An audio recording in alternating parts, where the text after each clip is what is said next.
Remember, you can get in touch with our Fearsome Foursome by emailing clubdubpodcast@mail.com and through Twitter, using the hashtag @clubdubpodcast.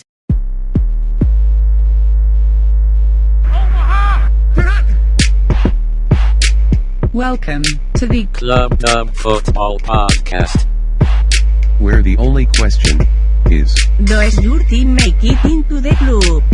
Can he get in? No, he cannot!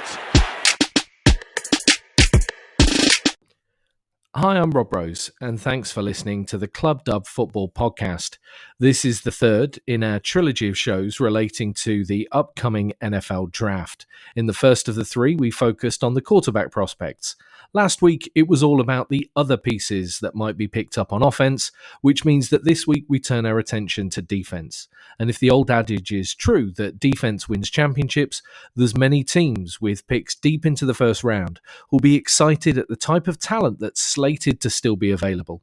So we'll take you through the top draft prospects, give you an idea as to where we think they might land and what type of impact they could have.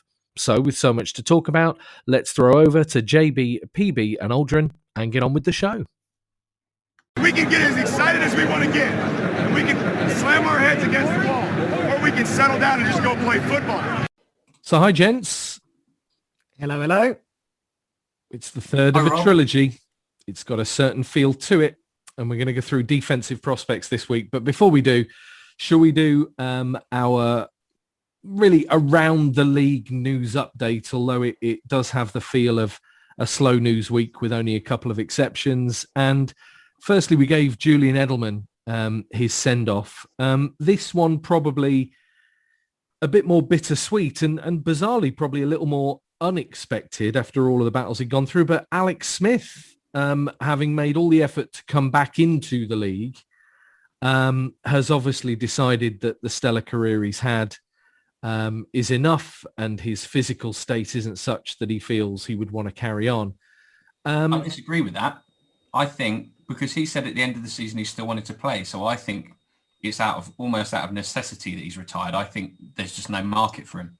There's no so to jump in immediately, I think the market doesn't come for someone like Alex Smith until someone's starter goes down, really.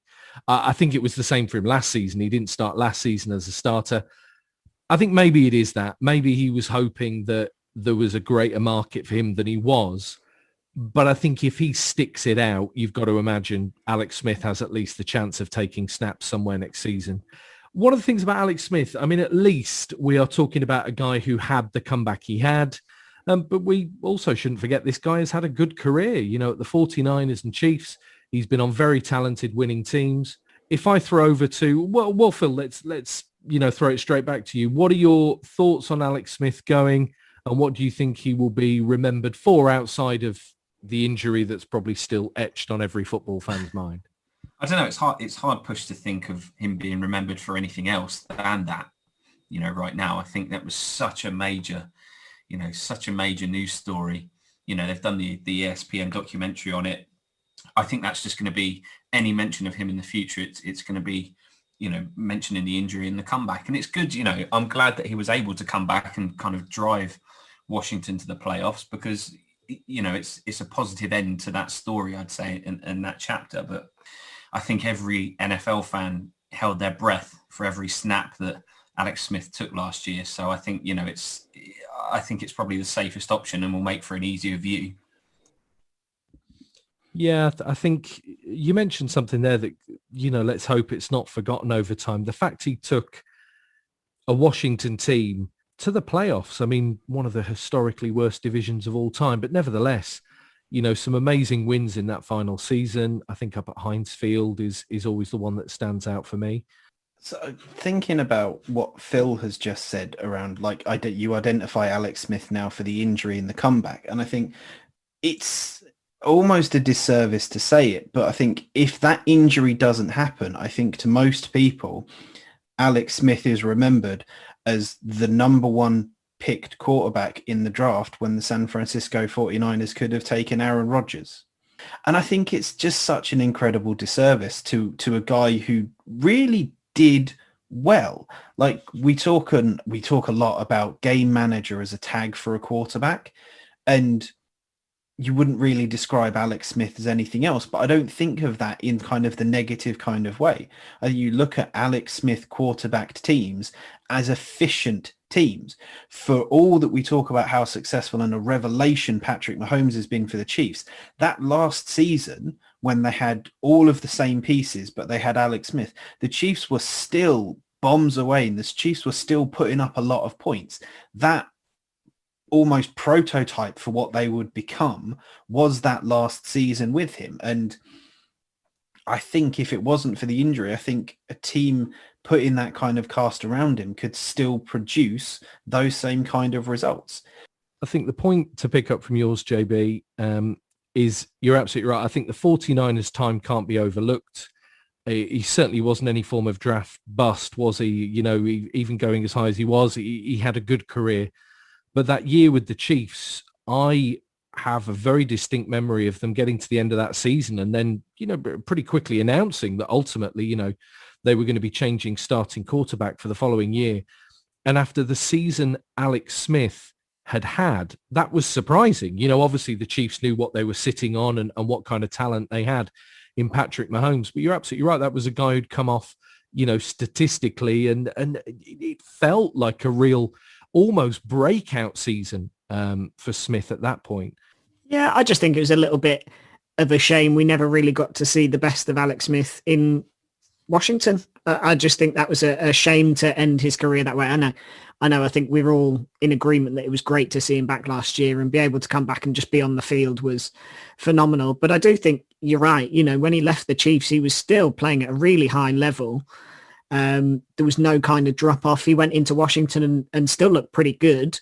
You know, he was playing well until he got that injury. So yeah, for me, I just think it's a little bit of a shame because maybe like Phil says, he probably will be remembered for that injury and the subsequent comeback. But I think, you know, you shouldn't forget how good a football player he was, how good a quarterback he was. And, you know, I think testament to him that even basically on one leg last year for a lot of the time in terms of his mobility, he still managed to get a heck of a number of wins for the games that he played and drive them, you know, to a playoff berth. So yeah, I think it's just a little bit of a shame that we never got to see what he could have been. You know, players, particularly quarterbacks now, are going into age 36, 37, 38 seasons and still looking at 5 more years of top quality football ahead of them. So I think without that injury, Alex Smith would have absolutely been one of those players. So just a bit of a shame, but I think it was great to see him be able to go out on his own terms, I guess. And I think that's maybe where he decides to leave the league now, you know, having been a starter and being able to come back from the injury and then call it quits on his terms is nice, I think. Well, I think the important thing to consider there as well is when Andy Reid moved to Kansas City, they specifically went and got Alex Smith from the 49ers because Reid saw something in Smith that he wanted to work with. And in the wake of the Alex Smith retirement announcement, Andy Reid sort of come out and said, yeah, I think he'll move into coaching. I think he'll be really good. And essentially said, and when he does move into coaching, I have dibs. If Andy Reid says this guy's going to be a really good coach, this guy's going to be a really good coach. And maybe that's it. I mean, coach, or, you know, there might be an offer to head into a booth somewhere. I mean, one of the things I got from how much TV time Alex Smith had recently is just how well he speaks and just how well he speaks about the game. And yeah, let's hope actually that, you know, we're talking about Alex Smith in the rearview mirror. Maybe his legacy isn't written yet. Maybe as a coach, a broadcaster, someone who contributes to football in some way, there could yet be a pretty exciting finale for Alex Smith. So we salute him much like we did Julian Edelman a week before. Thank you for all the entertaining time. And wishing him all the best.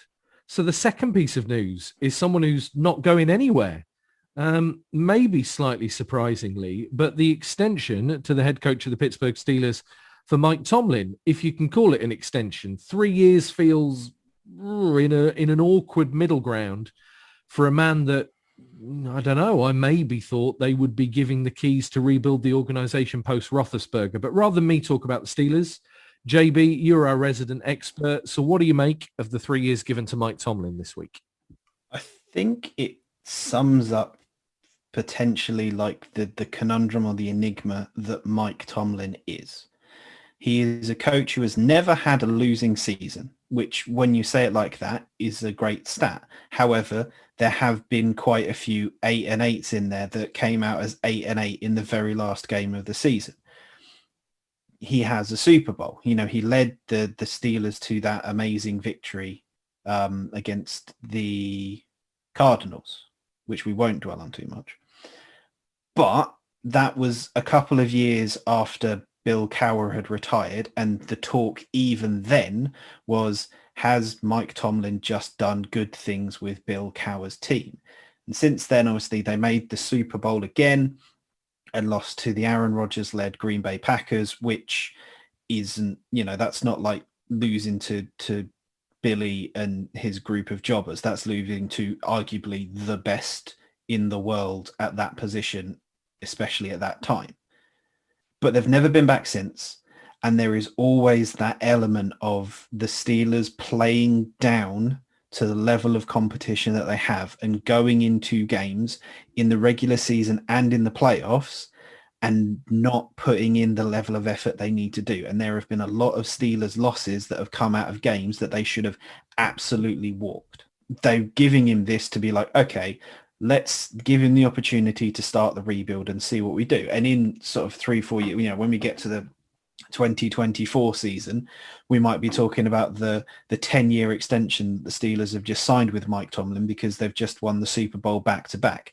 A guy can dream.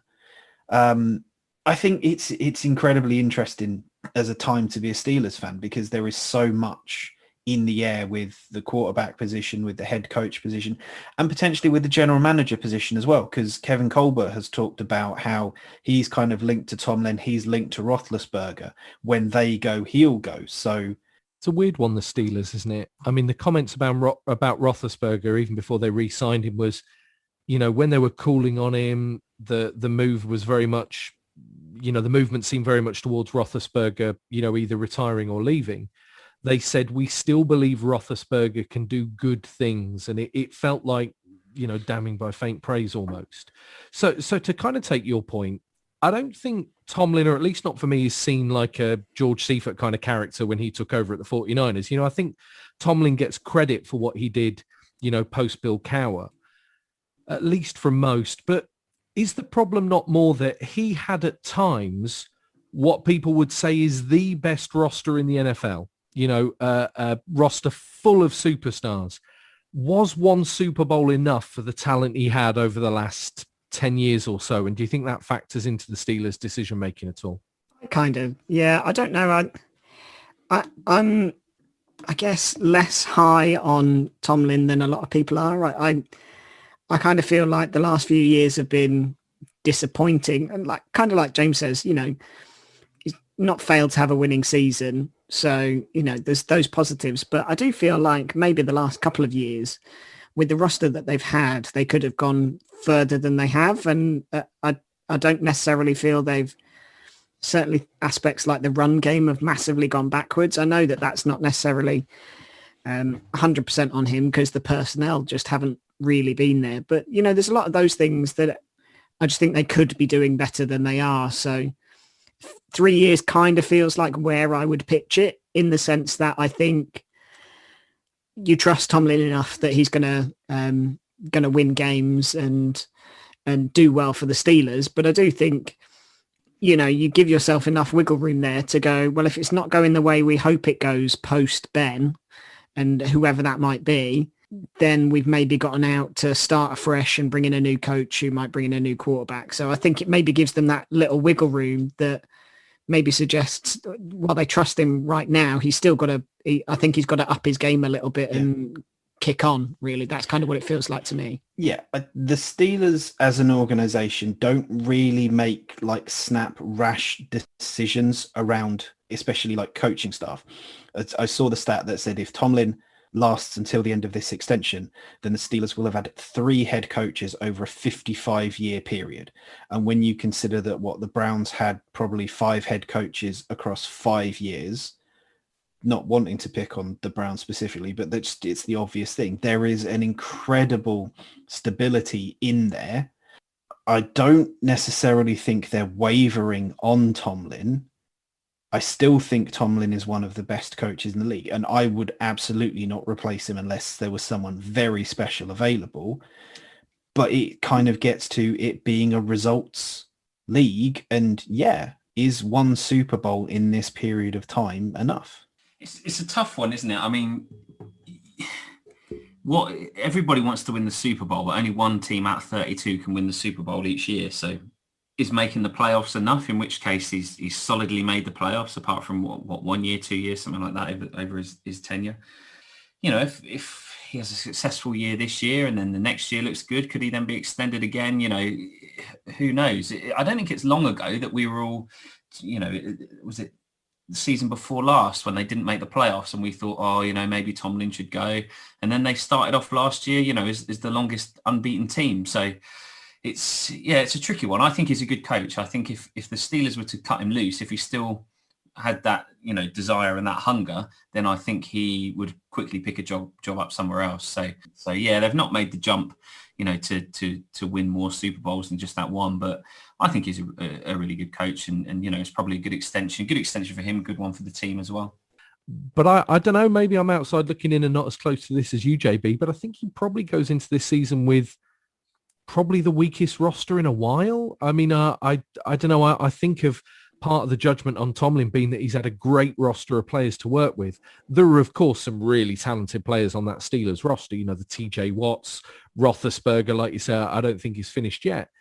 But it doesn't quite have the feel of teams of old, does it? But we'll see. Well, I think there's one other interesting piece of news that I'd like to take your thoughts on, Rob, and that's the rumours that have come out over the last couple of days that the Cardinals would trade up to take a wide receiver, which I find crazy considering the fact that they've, you know, last year they traded for Hopkins. They've signed AJ Green this year. Who knows what's happening with Fitz? They've got Christian Kirk. You know, they've got a deep wide receiver room. So I don't understand the logic in trading up for a receiver if that is going to be the case. So it's interesting, you know, as a fan to get your thoughts on that.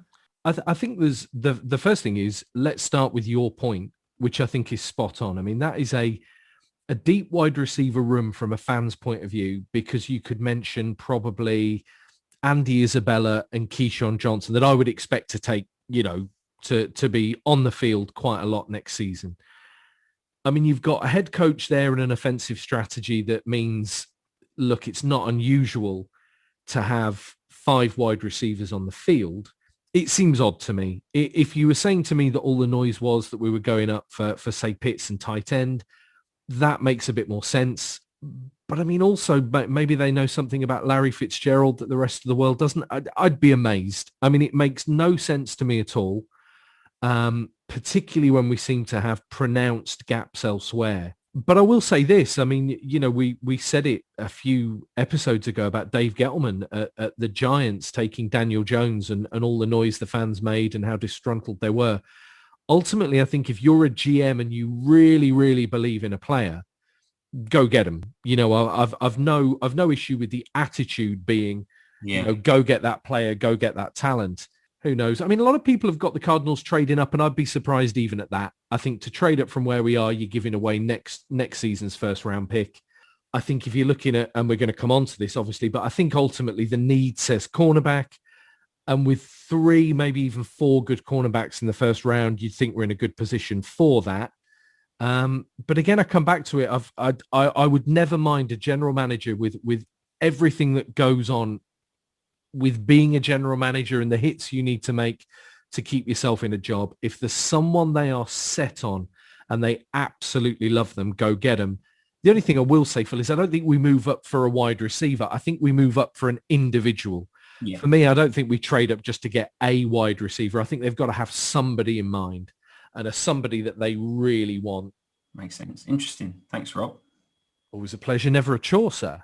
So we're on to our defensive prospects draft roundup. And on the one hand, I was looking at the draft prospects that come around this year and was kind of stuck on a comment you'd made over the last couple of weeks, Aldrin, about how many teams in last year's draft went defense early. You know, the number of defensive picks that we saw in the first and into the early part of the second round suggested there are a lot of teams that prioritized defense. Now, the draft is always a bit misleading because top 10, you're always going to have quarterbacks in there. You know, the best in the pool of quarterbacks are going to find themselves picked there. And actually, there are a lot of mock drafts that don't have a single defensive player going from picks 1 through 10, even 1 through 12. But then there is an awful lot of defensive talent out there and an awful lot of good teams that are thinking if we can pick one of these defensive stars, we can make ourselves an awful lot better pretty quickly. So if I throw over to you first, my question would be, who of the defensive prospects in the draft do you see going first, and where do you think makes sense? Where do you think they fit best? I think all of the talk is around like Micah Parsons, and I think he's probably the best defensive player in this draft, but I'm going to let JB talk about him because I'm going to steal his other talking point. And I think Patrick Surtain is going to be the first defensive player off the board. You mentioned there's probably 3 or 4 top prospects at cornerback, but I don't think there doesn't feel like an awful lot beyond that. You know, kind of like we've talked about at some positions like tight end and stuff in the offensive discussions. I don't think there's a whole lot of players, and I think cornerback feels like has the most need, but also probably has one player, particularly Surtain, being the guy that goes because he's so talented. I'm not 100% on where he goes, simply because I don't know. I feel like there's so many teams that could trade up, but I think if you go off the current order, maybe Detroit, a team that needs a cornerback after they lost Big Play Slay, what was it, last year when he went to Philly, you know, probably them. If he falls, he goes at 10 to Dallas. And I think if Dallas don't pick a cornerback, they're absolutely bonkers. In terms of him as a player, I just think his technique is so good.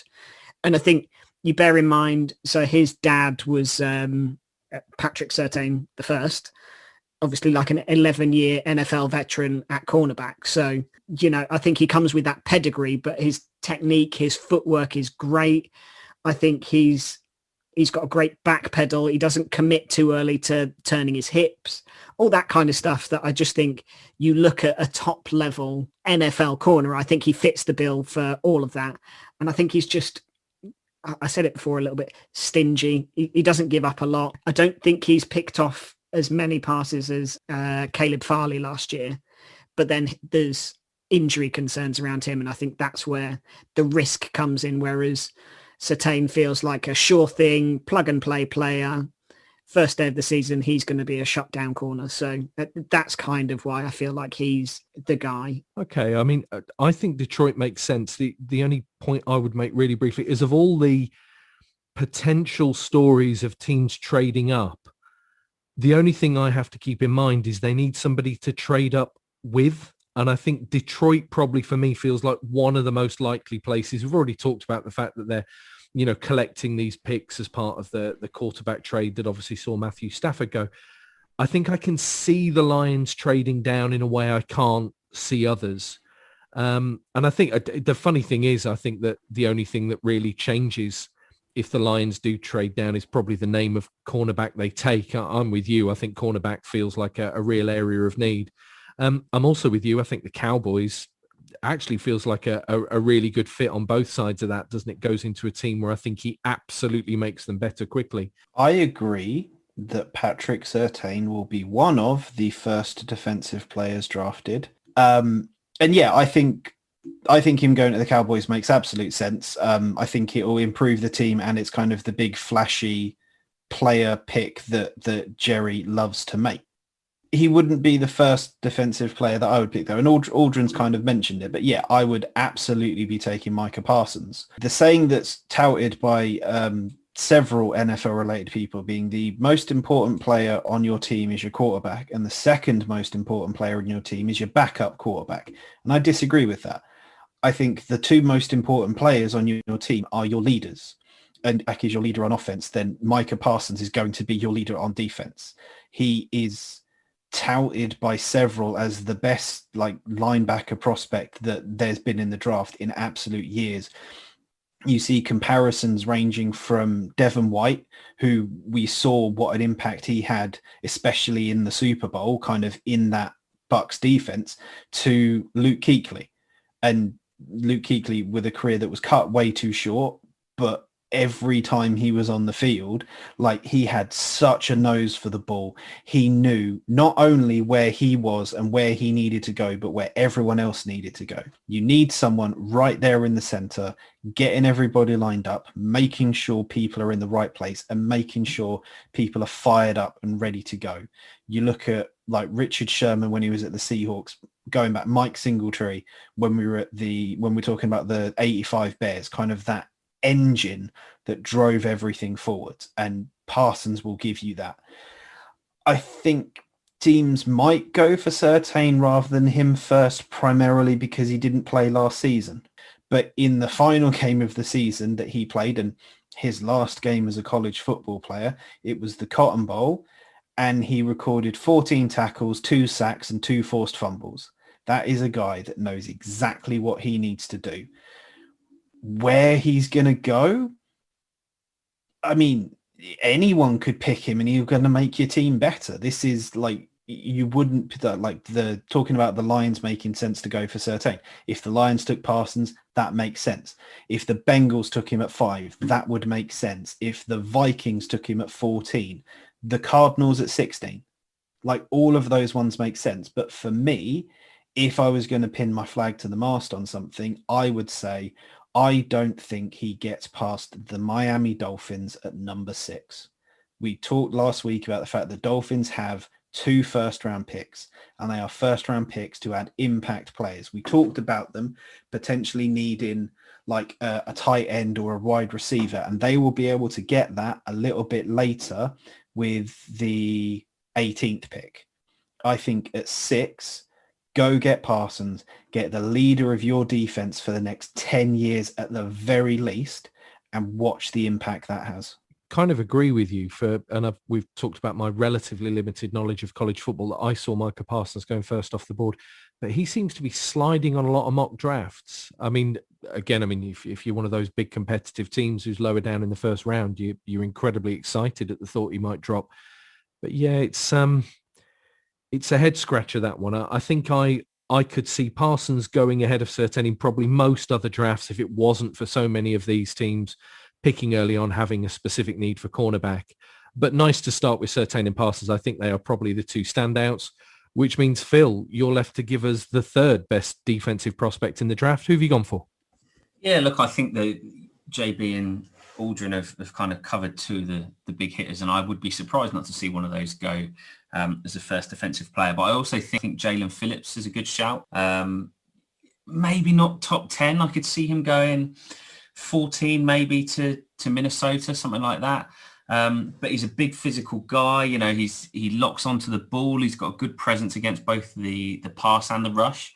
So I think he's got the physical attributes, but also the kind of game knowledge as well to really come in and be that impact player. So, you know, for someone desperately needing an edge rusher, I think he's a good option. I can't see him coming off the board first unless he is, as a defensive player, unless he is somebody's, you know, real number 1 top of the draft board guy, in which case I think we could see someone trade up for him. And the other knock against him, I suppose, is a little bit of a medical kind of question mark, similar to Caleb Farley as well. So yeah, those 2 I think are going to be 2 big impact players out of the draft. You know, 2 ones that if I was a Buccaneer, you know, if I am a Buccaneers fan, I'd be happy with us taking either one of those if they somehow fell to us to, you know, at 32. But I think the thing with Jalen Phillips is, yeah, he looks great, but he only looked great for 1 season, and I think you may be underplaying that injury concern a little bit. The guy retired from football during college because he was hit by a car, and then he came back, decided he wanted to carry on, had a great 2020 season in lieu of Gregory Rousseau, who sat out the season. I think arguably for me, if you're going for a boom or bust player, Rousseau feels like the better prospect or the better potential, just purely because he's got all those physical traits. His pro day didn't do him any favours, really. If you watched his pro day, he didn't look great. But he sat out a year. I think he's bulked up his frame a little bit, which was a slight on Rousseau, that he was a bit skinny for an edge rusher. Still tall and rangy, but didn't quite have the power behind him. I think he came back with that after a year out. I don't know. Either of those 2 from Miami, I think, are really great edge rushing prospects.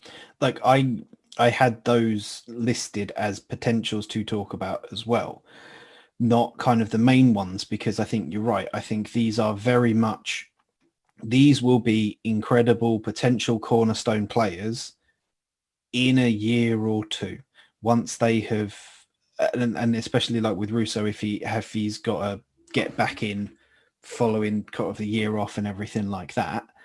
You've got to get to that point where the game, they talk about the game slows down for you and can see everything. I wouldn't be surprised if they went, but I wouldn't be surprised if they went second. But I do think teams, Rob and I in a different conversation that we had on Sunday, talked about it being a copycat league. You see what's successful for one team and you start to copy that. And what was most successful for the Buccaneers in the Super Bowl was stopping Patrick Mahomes by making him run for his life so he could never get properly set or positioned to throw the ball. You want someone coming off that edge that will chase after it and chase after and chase after and make the quarterback uncomfortable. See, I think I'll go back to Aldrin's first point about boom or bust with the draft. Well, edge rushers generally, I mean, what's Khalil Mack done in Chicago recently, that makes him worth all that draft capital they traded to the Raiders. You wonder what Von Miller will be like this season in Denver. You look at, we discussed what news we talk about on the podcast this week and decided that, Jadeveon Clowney just didn't make the cut, because how many teams, have probably imagined that they were getting an absolute superstar talent and a real boss. And I've got to be honest, it's a real funny one. You just mentioned, the Tampa Bay Buccaneers and what they were able to do with pressure on the quarterback. But I've got to be honest, 5 years ago, I'd have probably said Sue was in a similar position to these guys as a guy who, maybe not an edge rusher as such, but a disruptor at the line who's just never really quite, lived up to potential until really the real twilight of his career.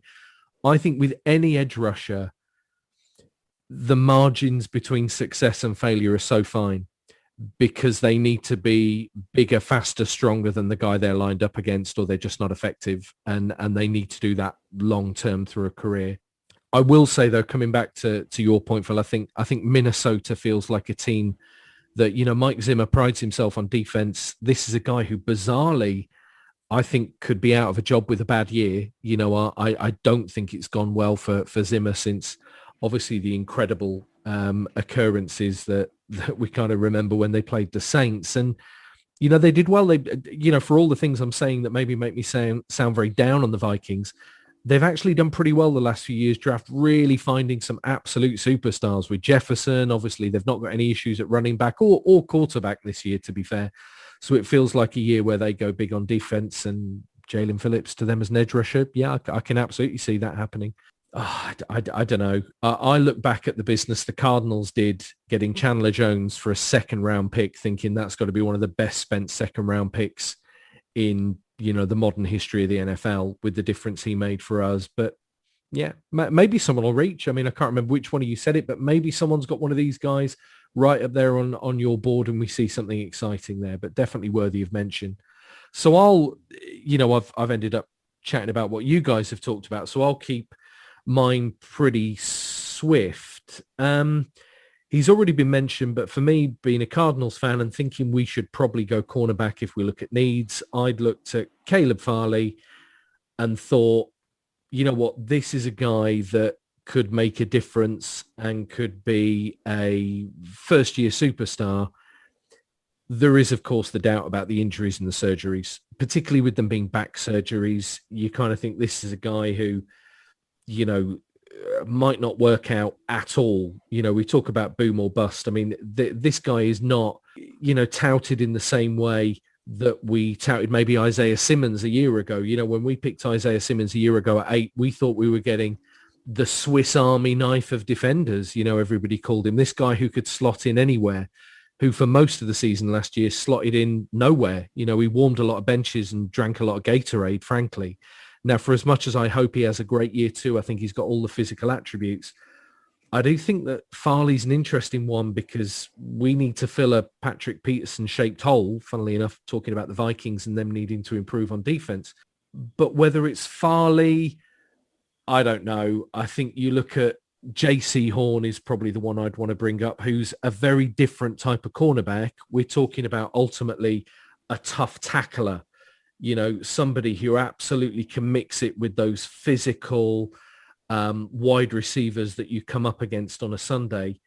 JC Horn for me probably feels a safer pick, not only because, Caleb Farley comes with those doubts around injury, but also for as much as we're looking for a cornerback, who knows if we're looking for a cornerback one, players that we've bought in and players that we've traded for, like Malcolm Butler in free agency, that you think, probably is equally as much of a risk. Are we getting a guy who is still at the level where he could be not quite a shutdown corner, but a well above average corner in this league?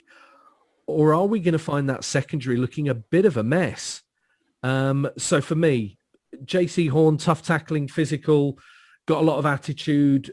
Caleb Farley, the better player if we imagine that what you're getting is a guy who will be 100% come, 2021 into 22. And also, I'm talking from a Cardinals perspective here about do we take these players? We were just talking, I think, about the Lions.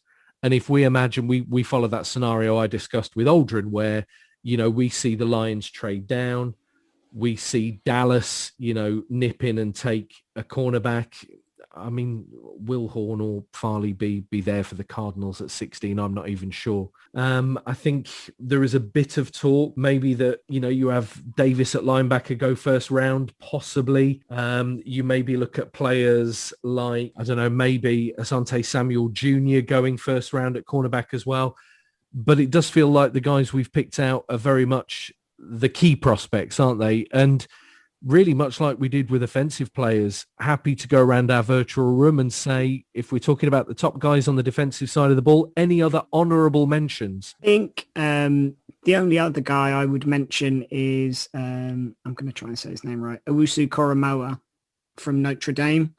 He plays linebacker, but at Notre Dame, they have this kind of weird hybrid safety linebacker role. It's like a roving kind of defensive player. He's a real talent. I think the only reason he might slip down the board is because he plays that kind of hybrid role and he's maybe not as bulky and as big as you'd want a linebacker to be. He might slip down from teams that don't really know what his best position is, but equally he could be, you talked about Simmons and that Swiss Army knife. Some teams get attracted to, a player with multiple skill positions that they could play. So I do think that he could be a pickup for somebody maybe later down the draft. I think he's a real talented player and you get value out of him, I think. It's a great shout. And I'm looking at his stats now when I look at draft prospects and they have him at 6'1", 215 pounds, kind of stats you'd expect to see with a cornerback, really, isn't it? Definitely a worthy mention. So I have two that I'm going to call out, and one of them I'm definitely going to actually pronounce their name correctly. So I'm going to call it Wyatt Hubert.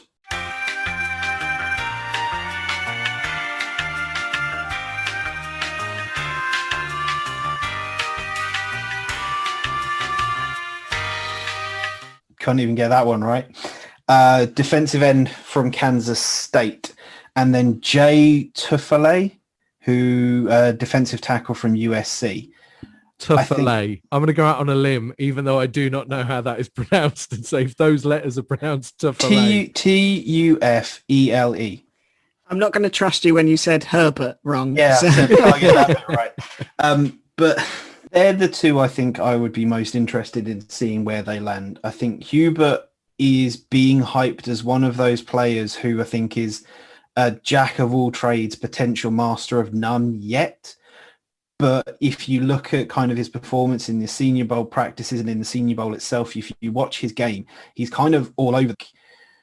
One of the things I think we often talked about when we hyped JJ Watt kind of in his prime was how he always knew exactly where to be and he was always involved in the play when it was going on. And I think while Hubert may not be JJ Watt levels of skill, there is like if JJ Watt is Pepsi, Hubert can be Pepsi Max. So I've got two things to pick up on there. You made a comment and you said JJ Watt in his prime, as if that's somehow in the past and has gone. I think the Red Sea are hoping his prime is ahead. in his early Sorry, 30s. I do. So many. For misspeaking, what of course I meant was JJ Watt, when we have seen him playing for the Houston Texans, of course, watching him line up in that 99 for the Arizona Cardinals, he's going to be a wrecking ball. I do feel like if we went back 2 months and asked Rob what he thought of JJ Watt, he might use the terms washed up, too old, too injured. But now he's wearing the Cardinals jersey. It's a different kettle of fish. Don't worry, Rob. Signing veterans works out really well. Let me tell you. Yeah, copycat league and all of that. Yeah, I'm definitely there. And I said there were two things I wanted to pick you up on. Also, JB, you are famed on this podcast for your use of comparables and metaphors when talking about players. But I think you just suggested that Pepsi Max was the poor substitute to Pepsi, when that is, of course, not the case. It was Max's maximum not. Taste. Maximum cola taste, no sugar. We're going to have to cut all of this bit out. How much of this are we getting paid for otherwise? I was going to say, the sponsorship angle that we once dreamed of when we started this podcast has not quite hit the heights we expected. Go for the sell. Grab a can of Pepsi Max today. I think I was thinking we probably should start, but you know what? You've gone there, PB. And I mean, I'm sure they support the NFL to some degree, so why not? And PB, I mean, look, we have this pointless conversation every week about what the Tampa Bay Buccaneers actually need. And we ultimately come to the conclusion that the answer is not really anything at all. In a week where it becomes all the more likely that you're going to end up bringing back Antonio Brown, so another superstar receiver you don't need, does the draft hold any interest for the Tampa Bay Buccaneers when it comes to defensive players, or is there any other honourable mention? I think it obviously it holds interest because it's always, you're keen to see who you bring in. I don't think there's anyone that we need to come in and start like we did last year, with Tristan Wirfs and Antoine Whitfield Jr., great picks last year. I don't think there's anyone that we need to come in and be amazing like that this year. But then I saw a rumour yesterday that, we're potentially a candidate to trade up, which just seems odd to me. Well, I still think you could do with getting rid of that bin man at cornerback that you've got, but I think he's great. Well, yeah, maybe. I suppose, we could improve corner arguably, but I don't know. I just can't see it. I could see us trading back, and maybe getting some picks in next year's draft or something like that. But to trade up, I don't know.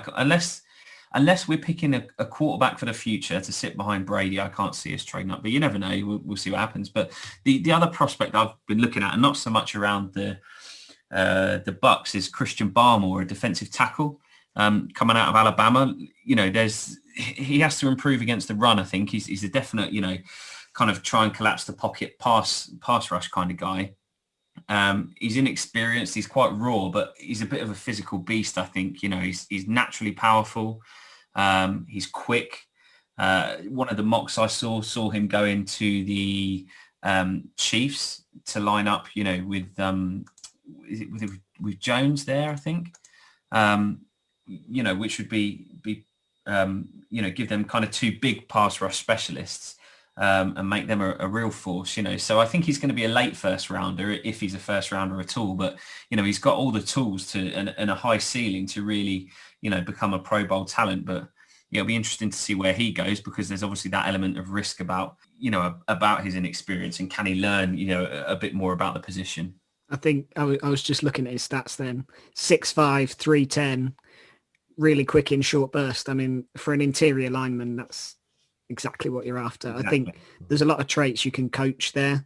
You can't kind of coach those physical attributes. So I think I know we've not really talked about defensive linemen because it's not that glamorous a position and there's not a whole load of splash players, I don't think, this year, but he's great. I think. And I suppose I said I'm not looking at it from a Bucs standpoint, but, if you think we've got Ndamukong Suh, who's coming towards the end of his career, Steve McClendon coming towards the end of his career, our other, defensive tackles, Raheem Nunez Roches, who's, a backup, you'd say. So, do you know the worry I have is you just said about Tampa Bay Buccaneers players coming to the end of their career. That is a long list, Phil, like a really long list. Well, Brady's got 5 years or so in him. Isn't Brady 55 or something already? I can't remember how old he is. Jeez. Brady.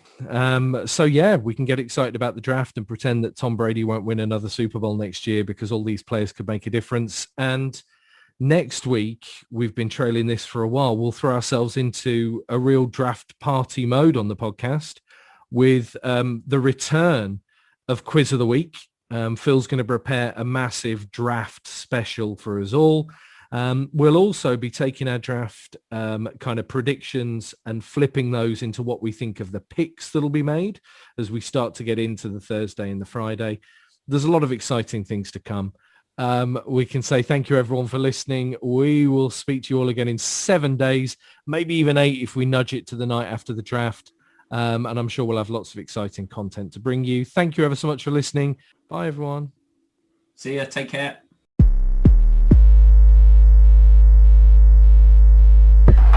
This is amazing.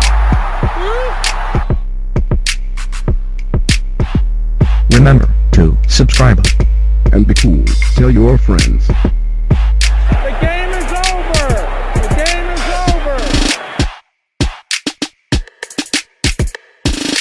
Just before I brought up the number, I'm playing Rory McIlroy golf, and just before I brought up the whole number thing, I got a hole in one. I was so tempted to go. Why does anybody play golf on the PlayStation? It's boring enough in real life. I'm better. Also, why does anyone play Rory McIlroy golf? Didn't he used to be famous? It used to replace Tiger Woods golf when Tiger Woods first had all his,